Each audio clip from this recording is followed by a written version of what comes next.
គន្លឹះយកឈ្នះភាពខ្ជិលច្រអូសនិងបង្កើតវិន័យជារៀងរាល់ថ្ងៃដើម្បីឈានទៅរកភាពជោគជ័យក្នុងនាមអ្នកជំនាញ content លើកទឹកចិត្តក្នុងបានរៀបចំអត្ថបទនេះឡើងវិញដោយបញ្ចូលនូវទស្សនៈរបស់លោក Jim Rohn វិន័យនិង Mel Robbins ច្បាប់321ដើម្បីបង្កើតជាយុទ្ធសាស្ត្រអនុវត្តដែលមានលក្ខណៈជំរុញទឹកចិត្តងាយយល់និងត្រូវជាមួយភាពជាក់ស្ដែងផ្នែកទី1បកស្រាយពីការជំរុញទឹកចិត្តនិងការមានវិន័យលោកអ្នកស្ដាប់ជាទីគោរពមនុស្សជាច្រើនយល់ច្រឡំថាការជំរុញទឹកចិត្តគឺជាគន្លឹះនៃភាពជោគជ័យពួកគេរងចាំអារម្មណ៍ល្អរងចាំធម៌ពលមកដល់ទើបចាប់ផ្ដើមធ្វើការងារការពិតដែលគួរឲ្យជឿចាប់គឺការជំរុញទឹកចិត្តគឺដូចជាភ្ញៀវអញ្ចឹងវាមកដល់តែមួយផ្លែតហើយវាក៏ចាក់ចេញទៅវិញយើងមិនអាចពឹងផ្អែកលើភ្ញៀវដើម្បីកសាងផ្ទៃរបស់យើងបាននោះឡើយការមានវិន័យគឺខុសគ្នាវិន័យគឺប្រៀបដូចជាគ្រឹះរបស់ផ្ទៃយើងការជំរុញទឹកចិត្តគឺជាអ្វីដែលធ្វើឲ្យអ្នកចាប់ផ្ដើមថ្ងៃដំបូងការមានវិន័យគឺជាអ្វីដែលធ្វើឲ្យអ្នកបន្តទៅមុខនៅពេលដែលថ្ងៃដំបូងនោះបានកន្លងទៅហើយនិងអ្នកមិនមានអារម្មណ៍ចង់ធ្វើអ្វីសោះមនុស្សជោគជ័យមិនដែលរងចាំអារម្មណ៍ល្អឥតប្រកបដើម្បីចាប់ផ្ដើមនោះទេពួកគេជ្រើសរើសធ្វើនៅអ្វីដែលត្រូវធ្វើទោះបីជាពួកគេមិនចង់ក៏ដោយនេះគឺជាភាពខុសគ្នារវាងអ្នកសុបិននិងអ្នកសម្រេចក្តីសុបិនផ្នែកទី2កុំចរចាជាមួយភាពខ្ជិលច្រអូសយើងគ្រប់គ្នាស្គាល់ភាពខ្ជិលច្រអូសឬការពន្យាពេលវាមិនមែនជាមិត្តរបស់អ្នកទេវាមិនមែនជាអារម្មណ៍ដែលត្រូវស្ដាប់នោះទេភាពខ្ជិលច្រអូសគឺជាសំឡេងខ្សៀបខ្ជាវនៅក្នុងខួរក្បាលរបស់អ្នកដែលព្យាយាមការពារអ្នកពីការឈឺចាប់បន្តិចបន្តួចនៃការខិតខំប្រឹងប្រែងនៅពេលដែលអ្នកមានការងារត្រូវធ្វើខួរក្បាលរបស់អ្នកចាប់ផ្ដើមដំណើរការចាំបន្តិចទៀតទៅទុកទៅថ្ងៃស្អែកចុះធ្វើរឿងស្រួលនេះសិនទៅកុំចរចានៅពេលអ្នកចាប់ផ្ដើមចរចាជាមួយភាពខ្ជិលច្រអូសនឹងឈ្នះជានិច្ច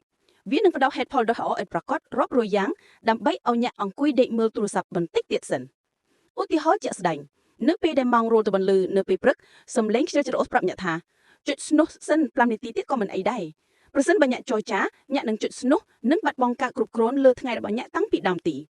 ផ្នែកទី3ធ្វើសកម្មភាពភ្លាមច្បាប់5 4 3 2 1តែយន្តធ្វើដូចម្ដេចដើម្បីយកឈ្នះសំឡេងចរចានោះយើងត្រូវតែអនុវត្តសកម្មភាពភ្លាមដោយប្រើច្បាប់ដ៏សាមញ្ញតែមានប្រសិទ្ធភាពបំផុតរបស់លោកស្រី Mel Robbins គឺច្បាប់5វិនាទីខ្ញុំសូមប្រើ5 4 3 2 1ដើម្បីងាយស្រួលស្ដាប់តែច្បាប់5 4 3 2 1ដំណើរការយ៉ាងដូចម្ដេច1ទទួលស្គាល់នៅពេលដែលអ្នកមានគំនិតចង់ធ្វើអ្វីមួយដែលត្រឹមត្រូវដូចជាក្រោកពីគេងទៅហាត់ប្រាណចាប់ផ្ដើមសរសេរខួរក្បាលរបស់អ្នកនឹងស្ទាក់ស្ទើរ2រាប់ថយក្រោយជំនួសឲ្យស្ទាក់ស្ទើរអ្នកត្រូវរាប់ភ្លាម5 4 3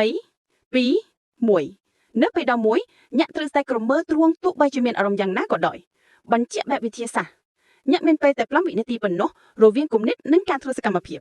បើអ្នកមិនធ្វើសកម្មភាពក្នុងពេល5វិនាទីនោះទេខួរក្បាលរបស់អ្នកនឹងចាប់ផ្ដើមការសម្លាប់គំនិតដោយផ្ដល់ហេតុផលអវិជ្ជមានទាំងអស់ដើម្បីឲ្យអ្នកបញ្ឈប់ធ្វើការងារឧទាហរណ៍ជាក់ស្ដែងអ្នកចង់ហៅទូរស័ព្ទទៅអតិថិជនថ្មីពេលគិតទៅដល់ភ្លាមរាប់5 4 3 2 1ហើយលើកទូរស័ព្ទចុចភ្លាមអ្នកមិនអនុញ្ញាតឲ្យការភ័យខ្លាចចូលមកលាយលំឡើយផ្នែកទី4ការគ្រប់គ្រងផ្នែកគំនិតនិងការនិយាយជាមួយខ្លួនឯងការពូកែអ្វីមួយក៏ទាមទារឲ្យមានការគ្រប់គ្រងការនិយាយជាមួយខ្លួនឯងផងដែរប្រសិនបើអ្នកចង់ក្លាយទៅជាមនុស្សមានវិន័យអ្នកត្រូវតែបញ្ឈប់ការនិយាយថាខ្ញុំជាមនុស្សខ្ជិលច្រអូសឬខ្ញុំជាមនុស្សមិនមានវិន័យពាក្យទាំងនេះកំពុងតែបង្កប់នៅអត្តសញ្ញាណអវិជ្ជមានចូលទៅក្នុងខ្លួនអ្នកចូលប្រើលាសាវិជ្ជមាននិងជាក់ស្ដែងជំនួសដោយខ្ញុំជាមនុស្សដែលកំពុងហ្វឹកហាត់វិន័យជារៀងរាល់ថ្ងៃជំនួសដោយទោះបីជាខ្ញុំមានអារម្មណ៍ខ្ជិលនៅថ្ងៃនេះក៏ដោយខ្ញុំជ្រើសរើសធ្វើការងារតូចមួយការគ្រប់គ្រងផ្នែកគំនិតអ្នកត្រូវតែដឹងថាការមានវិន័យមិនមែនមានន័យថាអ្នកនឹងជោគជ័យ 100% ជារៀងរាល់ថ្ងៃនោះទេវានឹងមានថ្ងៃដែលអ្នកបរាជ័យប៉ុន្តែអ្នកត្រូវជាអត់ធោឲ្យខ្លួនឯងហើយចាប់ផ្ដើមអនុវត្តវិន័យតូចនោះឡើងវិញនៅថ្ងៃស្អែកកុំឲ្យការបរាជ័យមួយថ្ងៃคล้ายទៅជាការបរាជ័យមួយខែផ្នែកទី5ការបង្ខំឲ្យធ្វើម្ដងទៀតធំលាប់អត្តសញ្ញាណនេះគឺជាវគ្គចុងក្រោយដែលនាំទៅរកភាពជោគជ័យយូរអង្វែង1ការបង្ខំឲ្យធ្វើម្ដងទៀតអ្នកត្រូវតែបង្ខំខ្លួនឯងឲ្យប្រើច្បាប់5 4 3 2 1វាជាចាប់តែអ្នកត្រូវតែធ្វើវា2ធំលាប់នៅពេលដែលអ្នកធ្វើសកម្មភាពតូចៗនេះម្ដងហើយម្ដងទៀតរយៈពេល30ទៅ60ថ្ងៃវានឹងក្លាយទៅជាទម្លាប់ការធ្វើវាឡើងជាចាប់ទៀតហើយតែវាក្លាយទៅជាអ្វីដែលអ្នកត្រូវតែធ្វើ3អត្តសញ្ញាណនៅពេលដែលអ្នកមានទម្លាប់វិន័យយូរអង្វែងវានឹងក្លាយទៅជាអត្តសញ្ញាណរបស់អ្នកនឹងលែងគិតថាតើខ្ញុំគួរទៅហាត់ប្រាណទេទៀតហើយតែអ្នកនឹងគិតថាខ្ញុំជាមនុស្សដែលហាត់ប្រាណវាក្លាយទៅជាមួយផ្នែករបស់អ្នកផ្នែកទី6សម្ពាធវិជ្ជមានជាកន្លែងចាប់ផ្ដើម មនុស្សជាច្រើនគិតថាជីវិតដែលមិនមានសម្ពាធ zero គឺជីវិតដ៏ល្អប្រអប់តែការពិតគឺការរីកចម្រើនកើតចេញពីសម្ពាធដែលយើងកំពុងនិយាយនេះមិនមែនជាភាពតានតឹងដែលបង្កឲ្យមានជំងឺនោះទេតែសម្ពាធវិជ្ជមានគឺការបង្កើតបរិយាកាសដែលជំរុញអ្នកឲ្យធ្វើសកម្មភាពមិនមែនឲ្យអ្នករត់គេនោះទេឧទាហរណ៍ទី1ការទទួលខុសត្រូវប្រាប់គោលដៅរបស់អ្នកទៅអ្នកណាម្នាក់ដែលអ្នកទុកចិត្តមិត្តភ័ក្តិលោកគ្រូបង្វឹកឬដៃគូនៅពេលដែលអ្នកប្រាប់គេអ្នកបានបង្កើតសម្ពាធឲ្យខ្លួនឯងត្រូវតែធ្វើអ្នកមិនចង់ឲ្យគេខកបំណងឬឃើញអ្នកបរាជ័យឧទាហរណ៍ទី2ការវិនិយោគចុះឈ្មោះរៀនវគ្គបណ្ដុះបណ្ដាលថ្លៃនៅពេលដែលអ្នកចំណាយលុយច្រើនអ្នកនឹងបង្កើតសម្ពាធឲ្យខ្លួនឯងត្រូវតែរៀននិងត្រូវតែអនុវត្តដើម្បីកុំឲ្យលុយនោះខាតបង់ទៅវិញ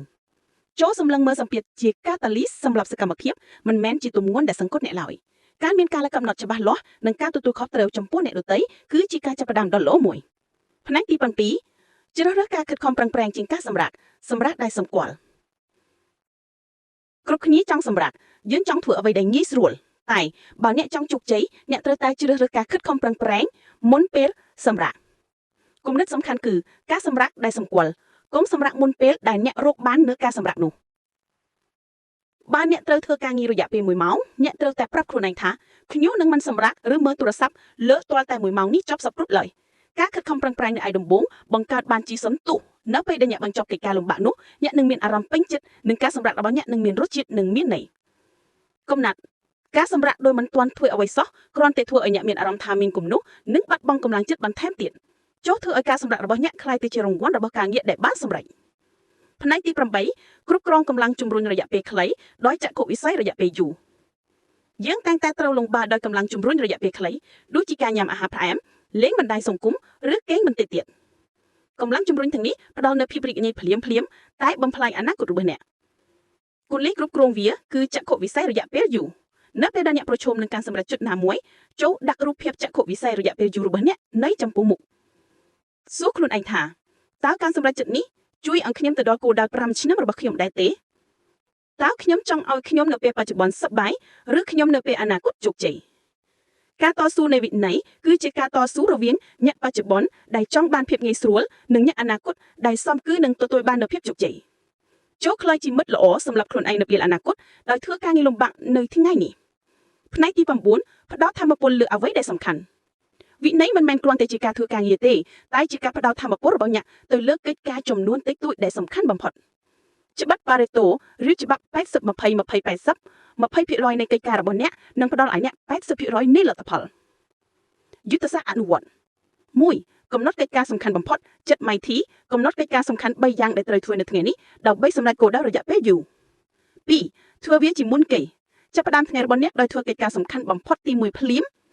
ប្រើច្បាប់5 4 3 2 1នេះគឺជាពេលដែលថាមពលនិងវិន័យរបស់អ្នកនៅខ្ពស់បំផុត